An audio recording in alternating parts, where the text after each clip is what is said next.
Hello, today I'm going to talk about building eco-friendly houses with hemp.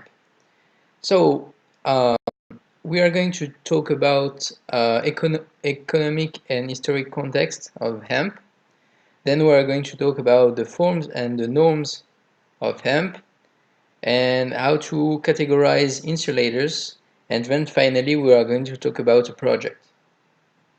So at first, hemp is a plant here that has two parts called in French cheneville, and um, another part that is used for several old products like everything that is fiber or wool. So we will talk about it slightly later, but it's just to show it. So in the 19th century in France, we had lots of hemp fields in terms of hectare because hemp was used a lot, but in the 20th century it decreases greatly because of the emergence of synthetic insulators, and so it wasn't quite good. However, in the 21st century, um, we we um, we found out that hemp is actually pretty cool for designing eco-friendly houses, and we will see how it works exactly right after. And in 2016, there were still a lot of hemp fields, so it's not a dead sector. So there is definitely something to do with that. So about the geography, we can see that there are main main countries that produce hemp. So Europe, China, Australia, and Canada. While the big country that consume hemp are mostly the US and Japan.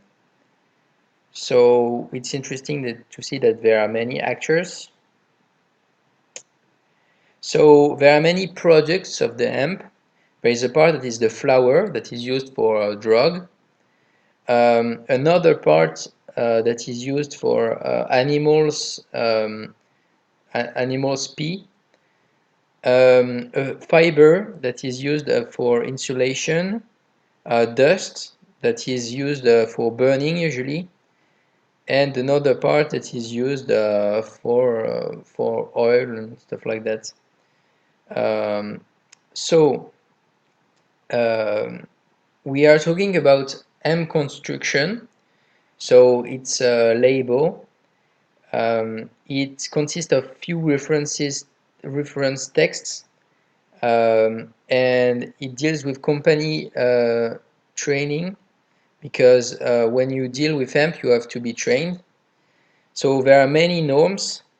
I'm not going to detail them, but it's interesting to know that there are many. Um, there are multiple ways you can use the the hemp. So at first you have your hemp that is here.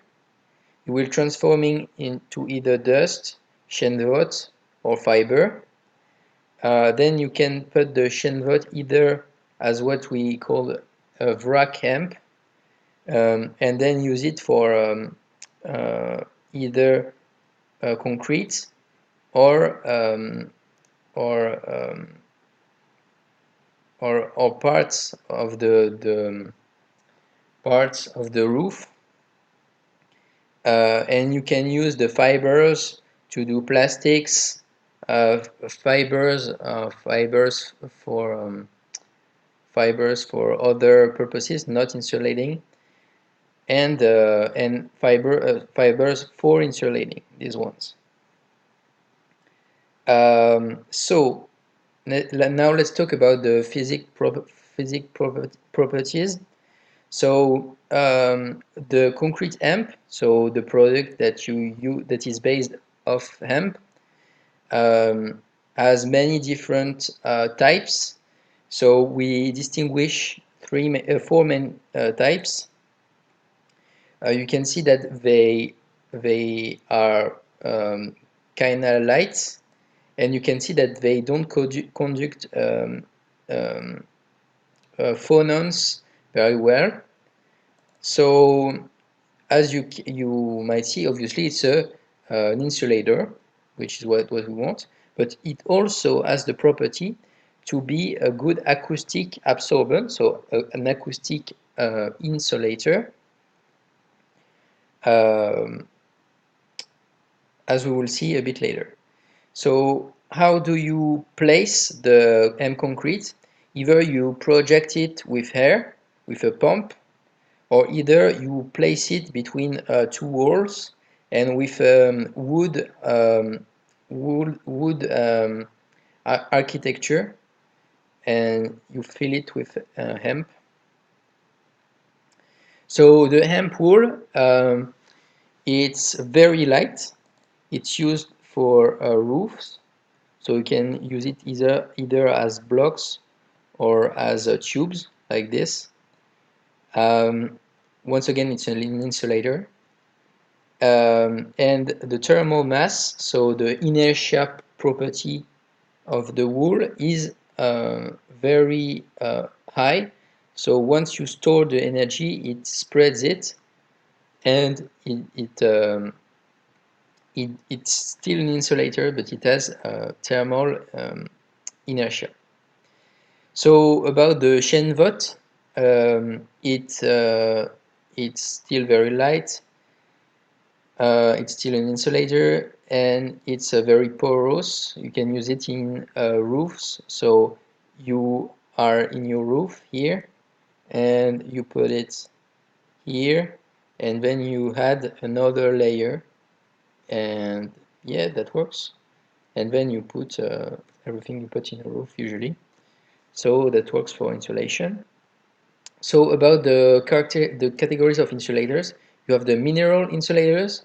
So they are from volcanic rocks, sand, or glass. They when when you make those insulators, it requires to have a very precise set of temperature, pressure, and other components. So it requires a very precise conditions in order for it to work. So and also it's not it consumes lots of heat because you have to deal with rocks, and rocks don't like to be manipulated very easily. So it pollutes in terms of energy, not in terms of emitting gas, but in terms of energy using. The synthetic insulator, so those are plastics, and they are harmful. They have it's an harmful production, so it's easy to do, but it pollutes, and it's usually a bad acoustic insulator. So now natural insulators, so what we are dealing with here, vegetables or animals, and usually you can't use them raw, you have to treat them against mold, insects, and flammability. So that's it. So now we are going to talk about the thermal performance of different insulators. So the mineral insulators uh, have a conductivity that is almost the same as the synthetic ones. You can notice that the hemp wool is slightly higher conductivity, so a slightly uh, less good insulator, but it's still fine. I mean, it's about the range that you could find. Um, and yeah, these ones are the very good insulators you can find for building. So now about the acoustic performance, you see here that the synthetic insulators are very bad acoustic performance, while natural insulators are very good at it, while there are also mineral insulators that are good at it, but we are not going to deal with them. Now about the price. So the price per square meter, so you can see that the mineral ones are pretty cheap. The synthetic ones are more expensive, but the natural ones are almost the same price. The longevity of insulators, wait, I didn't print that axis. I should have printed that axis actually. But you can see that the mineral ones are very lower, the synthetic ones are higher, and the natural last less long than the synthetic ones, and longer than the mineral ones. So about gray energy emission, so gray energy is a variable that you define through the cost of making a material. So you can see that it's very low for natural insulators, which is good because we want to make eco-friendly houses. And we have our synthetic insulators that consume a bit more because they emit gases, and mineral insulators, as we said earlier, it requires high energy and very special conditions, so it emits more gray energy. So now we are going to talk about a project called Chambre Horloge. This project was made by Dumont Legrand Architects. It's a project in the city called Les Loges en Josas in Yvelines in the region Île-de-France in France. It was designed between the years 2012 and 2015. It consists of 10 houses for 1,050 meters squares, and it costed 2.5 million euros. So these architects actually say in their documents that they used Hemp concrete for exterior walls and the roof, as you can see on those pictures. So you have your exterior wall, that you have a wall, you have your wood wall, so the wall architecture, and you fill in with Hemp concrete. So this Hemp concrete, as they say, they used it for designing an eco-friendly house. That was the main goal, but also to restrain thermal bridges. So what's a thermal bridge? What's a thermal bridge? It's easy. So they simulated with a numerical approach, so differential numerical approach, the spread of temperature with two different systems. So here you have a wood architecture filled with usual wool. So as you can see here, you have the profile of temperature over space. So you can see that even in the heat part, so the bottom part, it's heated, so it's the inside, and on the top it's the cold one. You can see that there is in the wood that is here, there is a gradient of temperature that is higher, so the heat will flow this way, because it's not like a straight line like it would be if it was a lonely material, because thermal bridges are a phenomenon that occurs when there is there are different heat capacity, and it creates this kind of discontinuity if you look at it from a one-dimensional approach, because here it's cold, cold, cold, cold, hot, hot, cold, cold, cold, cold, cold. So it creates this discontinuity and leaking, and it means that it leaks heat to the exterior. Well, it leaks to the exterior wall and then to the exterior wall to the outside. However, they simulated another thing the same architecture, but with um, hemp concrete. So here you can see that there is still a gradient, but it's much lower.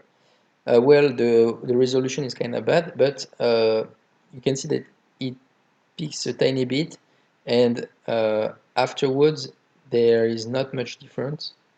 So there is not much discontinuity from a 1D perspective, because like here you can see, here it's full yellow, here it's full green. So yeah, so as I said, the M concrete diminish the effect of thermal bridges. So as I was explaining, you have the interior wall that leaks heat to the exterior wall and then to the outside.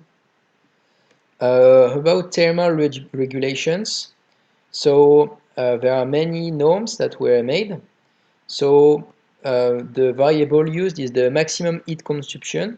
So it's a European variable that is used by simulators. So you have a simulator, you do a bunch of architecture stuff, and then it computes how how uh, how much heat you consume at maximum. So in 1974, the maximum heat consumption set was 225 kilowatts hour per square meter per year, slightly lower in 82. In the new millennium, it became lower. Then we are going to talk about this one. So the project started in 2012. So when they started doing their calculation, they took this norm as a reference.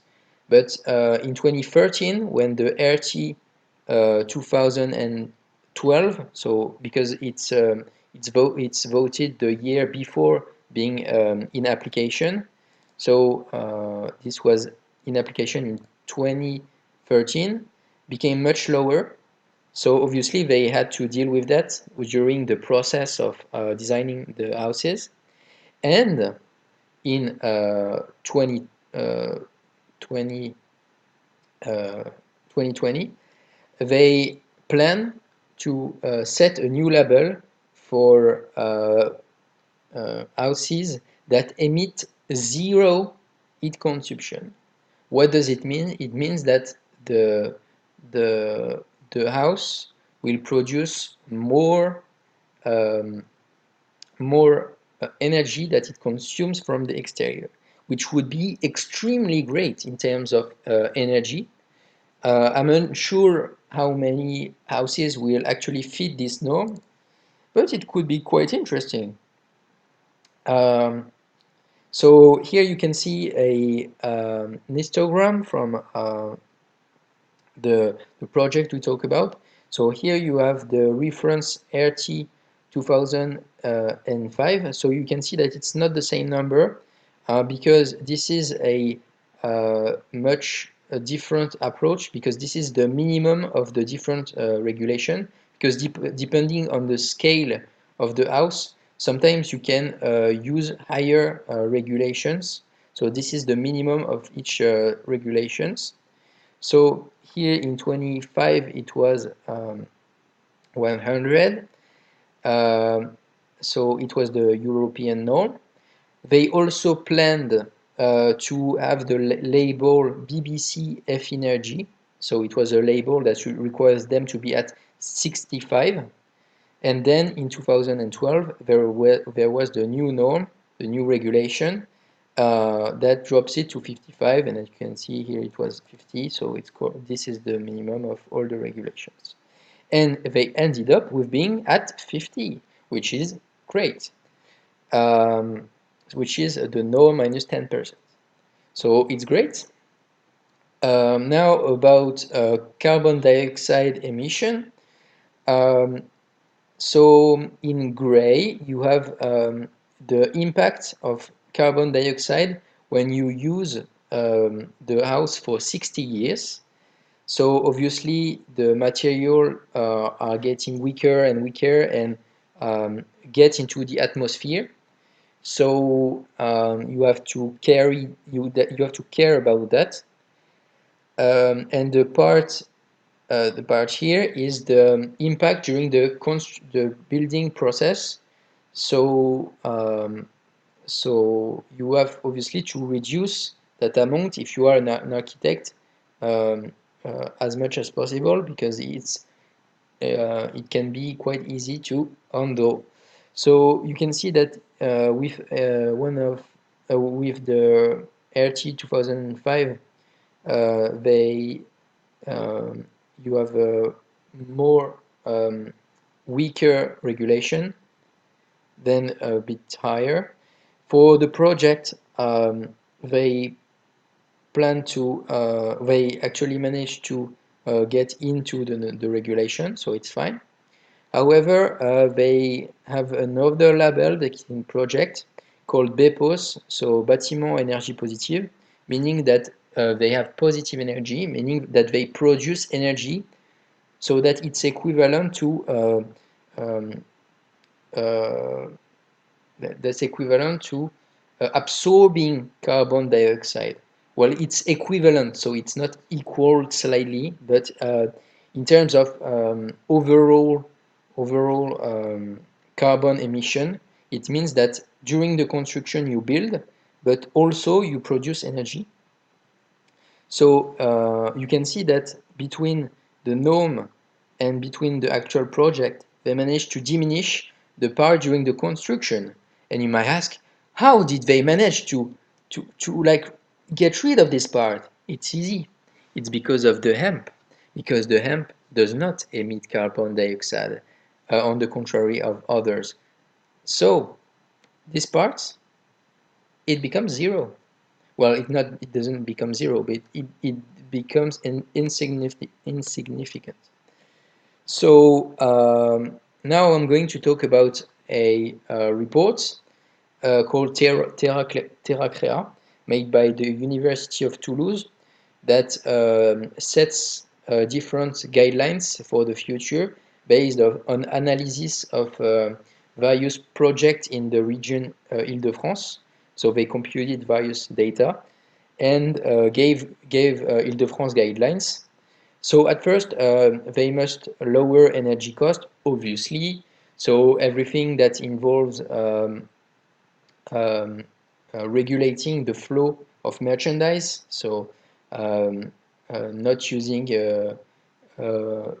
using wood for better purposes. So burning it less and using it more for construction. Um, then they need to strengthen key actors, so like uh, um, give the architects that want to deal with natural insulators more resources, so money. Um, um, Help them through law, so insurance, everything like that. And in long term, everything that is research, teaching how to deal with natural insulators, so what I'm studying. Um, and yeah, that's about it for hemp. I hope you liked it. If you have any question, feel free to ask them in the comments. I'll be glad to answer it.